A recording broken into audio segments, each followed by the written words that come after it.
یہ سب اللہ کی نشانیوں میں سے نشانی ہے۔ تو کہا تم مغرب سے نکال کے دکھا دو۔ روایت میں آتا ہے اللہ تعالیٰ نے کہا کہ میرے خلیل نے میری وحدانیت کو سمجھانے کے لیے یہ دلیل دی کہ اللہ مشرق سے نکالتا ہے، تم مغرب سے نکالو، یعنی اللہ قادر ہے، جو مشرق سے روزانہ نکالتا ہے وہ مغرب سے بھی نکالے گا۔ تو بعض روایت میں آتا ہے اللہ نے کہا اے ابراہیم مجھے اپنے علو شان کی قسم، جب تک دنیا کو میں سورج کو مغرب سے نکال کر نہ دکھا دوں تو قیامت قائم نہیں کروں گا، جب تک میں مغرب سے نکال کر نہ دکھا دوں۔ اللہ کے رسول صلی اللہ علیہ وسلم نے فرمایا قیامت کی بڑی نشانیوں میں سے ایک نشانی یہ ہے کہ سورج مغرب سے نکلے گا۔ یعنی یہ اللہ کا نظام ہے، یہ سورج اللہ کے دربار میں حاضر ہوتا ہے، سجدہ کرتا ہے، ایک مقام ہے اس کا جو ہم اپنی شکل سے نہیں سمجھ سکتے، اجازت لیتا ہے، اس کو طلوع ہونے کی اجازت ملتی ہے، لیکن جب وہ غروب ہوگا اس دن تو اللہ اس کو روک دیں گے، طلوع ہونے کی اجازت نہیں ہوگی۔ اور روایت میں آتا ہے کہ وہ رات 3 راتوں کے برابر بڑی ہو جائے گی۔ اس رات کے یہ ایک فرمایا کہ جب سورج مغرب سے طلوع ہو گیا تو پھر اللہ توبہ کے دروازے کو بند کر دیں گے، کیونکہ ایمان کا تعلق غیب کے ساتھ ہے، ایمان کا تعلق نبیوں کی تصدیق کے ساتھ ہے، ایمان کا تعلق اللہ کے کلام کے ساتھ ہے کہ نبیوں کی بات کو ماننا۔ جی ہاں، تو اللہ تعالیٰ اس سورج کو روک دیں گے 3 راتوں کے برابر۔ اور سب سے پہلے احساس کس کو ہوگا؟ سب سے پہلے یہ راتوں کو اٹھ کر اللہ کے سامنے رونے والے اور اپنے وظائف اور دعاؤں کو پورا کرنے والے، کہ بھئی نیند بھی تھوڑی سی پوری کر لی، وظائف بھی پورے ہو گئے، یہ کیا تبدیلی آئی ہے کہ سورج نکل نہیں رہا۔ ان کو پہلے وہ بیدار ہیں اور وہ اللہ کے ہاں عقل مند ہیں کہ یعنی انسان کی قیمت اس کی صفات کی وجہ سے، تو ان کو احساس ہوگا۔ پھر یہ جانور، یہ بکریاں ممیائیں گی کہ یہ بھوکی ہوں تو پھر ان سے یہ آواز نکالتی ہیں، یہ تو اللہ کا نظام ہے۔ فرمائے پرندے اپنے گھونسلوں میں اللہ کا ذکر کرتے کرتے سو جاتے ہیں، اور جب رات کا وقت گزر جاتا ہے صبح صادق کے وقت یہ اٹھتے ہیں، پہلے یہ اللہ کے ذکر میں لگتے ہیں، اور پھر جب سورج کی روشنی ہوتی ہے تو یہ رزق کی تلاش میں نکلتے ہیں۔ اللہ ان کو بغیر کسی مشقت کے ان کا رزق عطا فرماتا ہے۔ اے انسانوں تم تو بہت عظیم ہو، لو انکم تتوکلون علی اللہ حق توکلہ لرزقکم کما یرزق الطیر تغدو خماسا وتروح بطانا۔ تم اللہ پر بھروسہ کر لو جیسا بھروسہ کرنے کا حق ہے، تو اللہ تمہیں ایسے عافیت سے رزق دے گا، بغیر مشقت کے دار میں ڈالے رزق دے گا، جیسے ان چھوٹے چھوٹے پرندوں کو اللہ رزق عطا کرتا ہے۔ کون ان کے لیے دانے پیدا کرتا ہے؟ کون ان دانوں میں ان کی خوراک کو پیدا کرتا ہے؟ یہ صبح جاتے ہیں، پوٹے ان کے خالی ہوتے ہیں، اور شام کو پوٹے بھرے ہوئے آتے ہیں، جانے سے پہلے بھی ذکر، آتے ہوئے بھی اللہ کا ذکر۔ سبح للہ ما فی السماوات و ما فی الارض، آسمانوں اور زمین، خود آسمان اور خود زمین اور ساری کائنات، پتھر بھی، یہ ڈھیلے بھی، یہ نباتات بھی اللہ کی تسبیح بیان کرتے ہیں، تم ان کی تسبیح نہیں سمجھتے۔ اور جس کام کے لیے اللہ نے ان کو پیدا کیا ان میں لگے ہوئے ہیں، وہ ان کی نماز ہے، وہ ان کی عبادت ہے، تم نہیں سمجھتے۔ یہ ساری کائنات تسبیح کر رہی ہے، تو فرمایا اگر تم تو ان کو احساس ہوگا۔ وہ بکریاں اور جانور جو ہیں بھوک کی وجہ سے یہ بلبلائیں گے اور رسے توڑنے کی کوشش کریں گے، اور سب سے آخر میں اس غافل انسان کو پتہ لگے گا کہ جو رات میں جاگنا، اللہ کے نافرمانی میں لگے رہنا، اور عین سحری اور رحمتوں کے وقت میں سو جانا، اور سورج جب چڑھ آئے تو جاگنا، سب سے آخر میں ان کو پتہ لگے گا۔ سورج مغرب سے نکلے گا اور نصف آسمان تک آئے گا۔ حضور صلی اللہ علیہ وسلم نے فرمایا پھر توبہ کا دروازہ بند، پھر توبہ کا دروازہ بند۔ یہ قیامت کی نشانی میں سے ایک نشانی ہے، اور پھر وہ سورج مغرب کی طرف چلا جائے گا۔ تو یہ اللہ کی ذات ہے جس نے اپنی قدرت سے ساری کائنات کو بنایا اور کائنات کی ہر چیز کو ایک کام میں لگایا۔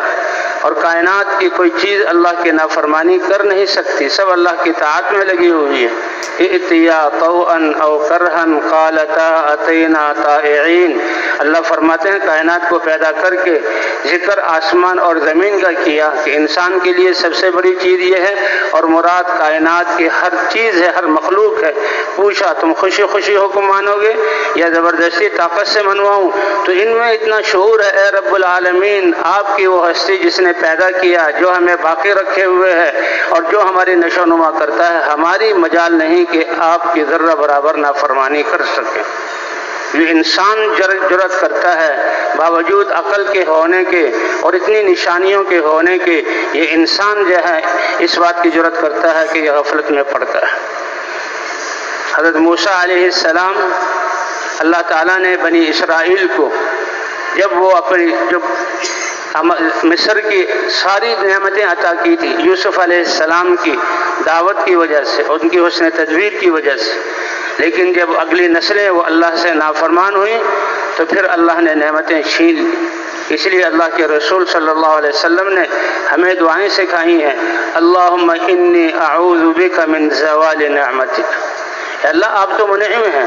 آپ تو احسان کرنے والے ہیں، آپ تو کریم ہیں، بغیر مانگے سب کچھ ہمیں عطا کرتے ہیں۔ اے اللہ ہمارے جسموں سے ایسے اعمال صادر ہو جائیں جن اعمال کی وجہ سے یہ نعمتیں ہم سے ٹل جائیں، اے اللہ اس کی پناہ مانگتے ہیں۔ اللہ تو دیتے ہیں، بغیر مانگے دیتے ہیں، لیکن جب انسان خود ہی اپنی تباہی کے اسباب جمع کرتا ہے، یقین کو غلط کر لیتا ہے اور جسم کے اعمال کو بگاڑ دیتا ہے اور اپنی جان پر اللہ کی نافرمانی کر کے ظلم کرتا ہے، تو پھر یہ نعمتیں ٹلتی ہیں۔ اللہم انا نعوذ بک من زوال نعمتک وتحول عافیتک۔ آپ تو امن دینے والے ہیں اور آپ نے تو انسان کو امن دینے کے لیے بنایا، لیکن ہمارے دلوں کے یقین بگڑ جائیں اور ہمارے اعمال بگڑ جائیں، ہم روئے زمین کو ظلم سے بھر دیں، عافیت ہمارے دلوں سے نکل جائے اور خوف اور پریشانی یہ ہمارے دلوں میں آ جائے، اے اللہ ہم اس سے پناہ مانگتے ہیں۔ اللہ کے رسول امت کو یہ دعا سکھا رہے ہیں اور دعا میں تعلیم ہے کہ دیکھو تمہارے اعمال کا اثر آخرت کی زندگی پر بھی پڑتا ہے۔ پہلے وہ بنتی ہے اعمال اچھے ہیں تو اللہ دنیا اپنی قدرت سے بناتے ہیں، اور اگر اعمال برے ہیں انسان اپنی آخرت کو بگاڑتا ہے، اور پھر آخرت کا پرتو دنیا کو بھی بگڑ جاتی ہے اور دلوں سے چین اور سکون اور محبت اور ایثار کو نکال دیا جاتا ہے۔ ویرانگی آ جاتی ہیں، محلات بڑے بڑے بنا لیے، روڈ بہت یہاں صاف کر لیے اور طرح طرح کی نعمتیں حاصل کر لی، لیکن اطمینان کوئی اور چیز ہے۔ چیزوں کا مل جانا یہ اور ہے اور اطمینان کا اس میں ملنا یہ اور ہے۔ اللہ اطمینان کو چھین لیتے ہیں نافرمانی پر، اس لیے دعا میں اس طرف کہ دیکھو اپنے اعمال خراب نہ کرنا جس سے نعمتیں ٹل جائیں، اور اپنے اعمال کو اس حد تک نہ بگاڑنا کہ وہ کریم رب جو امن دیتا ہے وہ تمہاری محبتوں کو خوف اور جو ہے امن کو ڈر سے بدل دے۔ اے اللہ ہم اس کی پناہ چاہتے ہیں۔ وفجأت نقمتک، اے اللہ آپ تو کریم اور آپ حکیم ہیں، جب انسان نافرمانی کرتا ہے فوراً نہیں پکڑتے، بلکہ اللہ قرآن میں فرماتے ہیں کہ ہم جھنجھوڑتے ہیں، ہم جھٹکا دیتے ہیں، ہم حالات لاتے ہیں اور چاروں طرف سے انسان کو گھیرا ڈالتے ہیں۔ وَلَنُذِيقَنَّهُمْ مِنَ الْعَذَابِ الْأَدْنَىٰ دُونَ الْعَذَابِ الْأَكْبَرِ، قیامت کا ہمیشہ کا عذاب جو عذاب اکبر ہے اس سے پہلے دنیا میں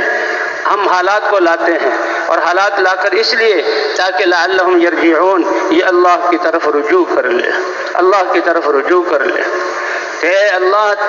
آپ کی طرف سے حالات آئیں اور ہم سنبھلنے نہ پائیں کہ اچانک موت آ جائے۔ اللہ کے رسول نے اچانک موت آنے سے پناہ مانگی ہے۔ بیماری کا آنا، مسلمان ایمان کی حالت میں ہے، بیماری دعا کیا ہے؟ لا بأس طہور انشاء اللہ۔ آج کہتے ہیں ہم بیماریوں کو سے جہاد کریں گے، ہم بیماریوں کو دور کر دیں گے، یہ تو اللہ کا امر ہے اور ایمان والوں پر لاتے ہیں۔ اور بیماری کی وجہ سے انسان جب مسلمان کی عیادت کرتا ہے تو کہتا ہے لا باس، گھبراؤ نہیں اس بیماری سے، یہ اللہ کی طرف سے آئی ہے،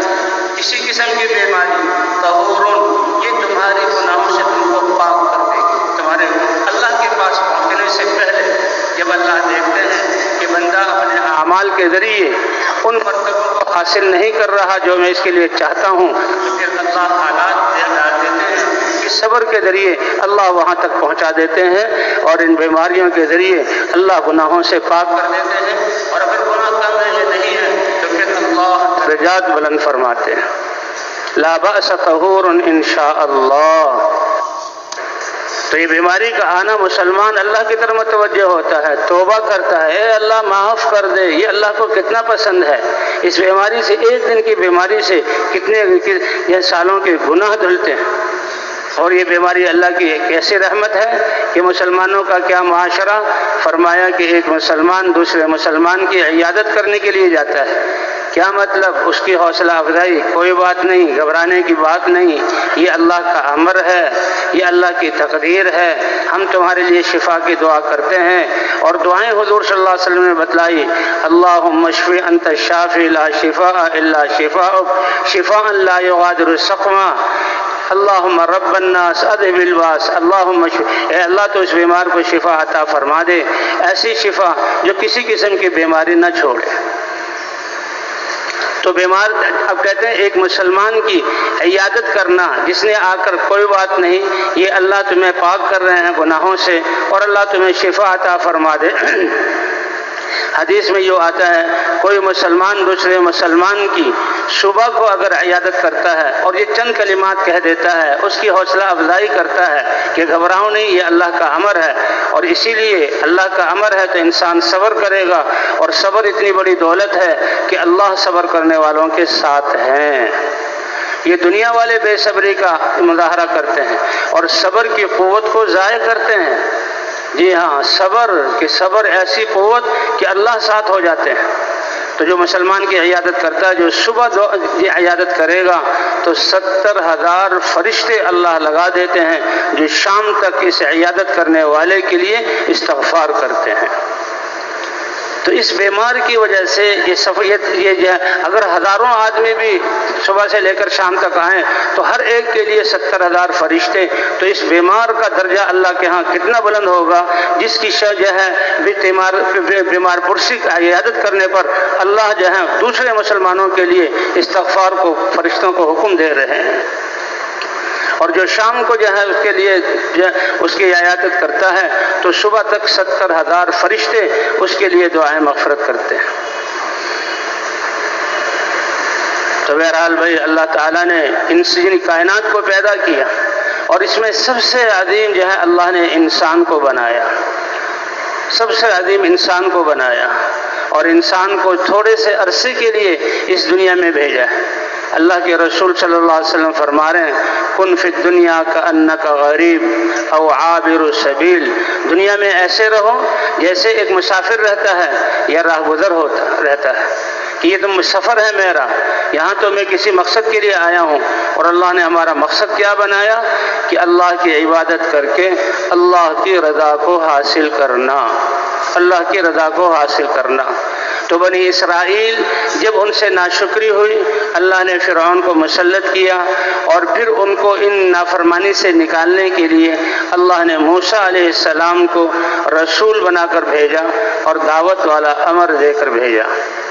انسانیت جب بھی بگڑی، اللہ سے دور ہوئی، تو انسانوں کو بنانے کا راستہ اور ان کی درستگی کا راستہ نبیوں کی دعوت ہے۔ آج سارے انسان چیزوں کے بنانے میں، چیزوں کو اچھے سے اچھا کرنے کی محنت کر رہے ہیں، چیزیں قیمتی بن رہی ہیں، لیکن انسان اپنے آپ کو بنانے کو بھول گیا کہ انسان کیسے جو ہے قیمتی بنتا ہے، اس لیے اپنے آپ کو انسان بے قیمت کر رہا ہے۔ اس لیے زمینوں کی وجہ سے اور مال جائیداد کی وجہ سے، عہدوں کی وجہ سے اور چھوٹی چھوٹی چیزوں کی وجہ سے انسان بے قیمت ہو کر رہ گیا، اور آج انسان کا خون بہایا جا رہا ہے، حالانکہ ساری چیزوں کی قیمت اس انسان کی وجہ سے۔ انسان اللہ کے ہاں اس ساری کائنات سے زیادہ عظیم ہے۔ وَلَقَدْ كَرَّمْنَا بَنِي آدم، کہ بنی آدم انسان کو ہم نے بڑی عزت بخشی، اور اللہ تو فرماتا ہے هُوَ الَّذِي سَخَّرَ لَكُم مَّا فِي السَّمَاوَاتِ وَمَا فِي الْأَرْضِ جَمِيعًا، دیکھو اللہ وہ ذات ہے جس نے آسمان، ساتوں آسمان اور یہ ساتوں زمینیں اور ان کے بیچ میں جو کچھ ہے سب کو تمہاری خدمت میں لگایا ہے۔ انسان کو اللہ نے اتنا عظیم بنایا، سب کو انسان کی خدمت میں لگایا ہے۔ انسان کو اللہ نے سب سے بڑے مقصد کے لیے پیدا کیا، اور وہ اللہ کی عبادت ہے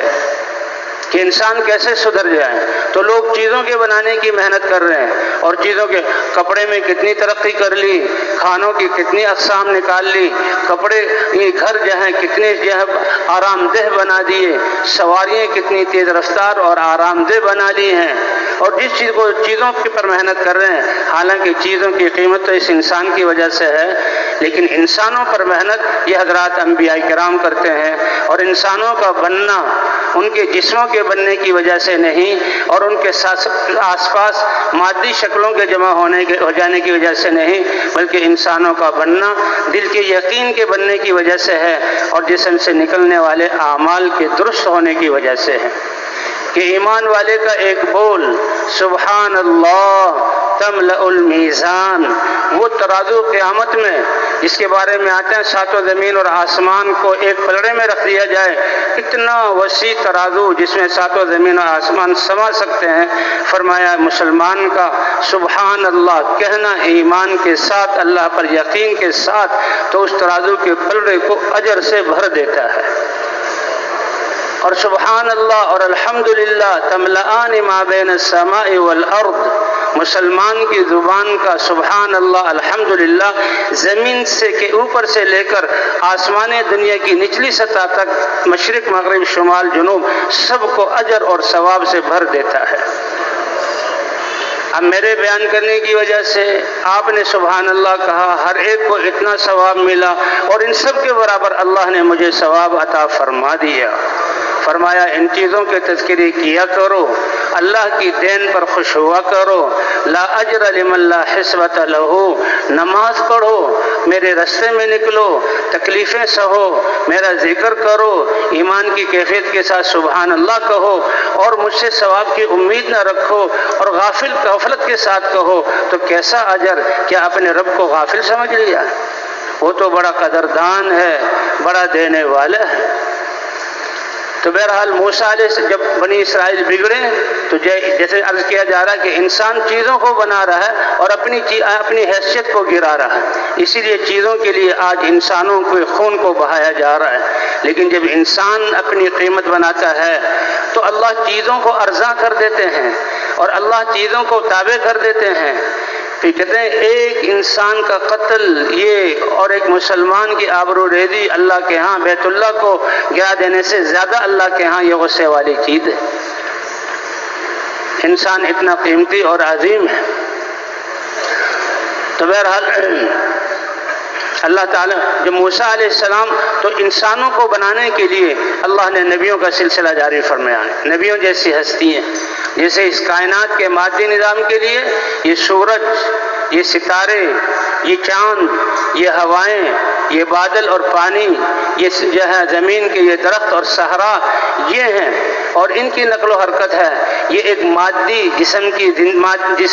جسم کے بننے اور زندگی کے باقی رہنے کے لیے، لیکن اصل جو روح ہے اس کے لیے اللہ نے حضرات انبیاء کرام کا سلسلہ جاری فرمایا، اور انبیاء کرام کی محنت سے انسان بنے۔ یہ انسان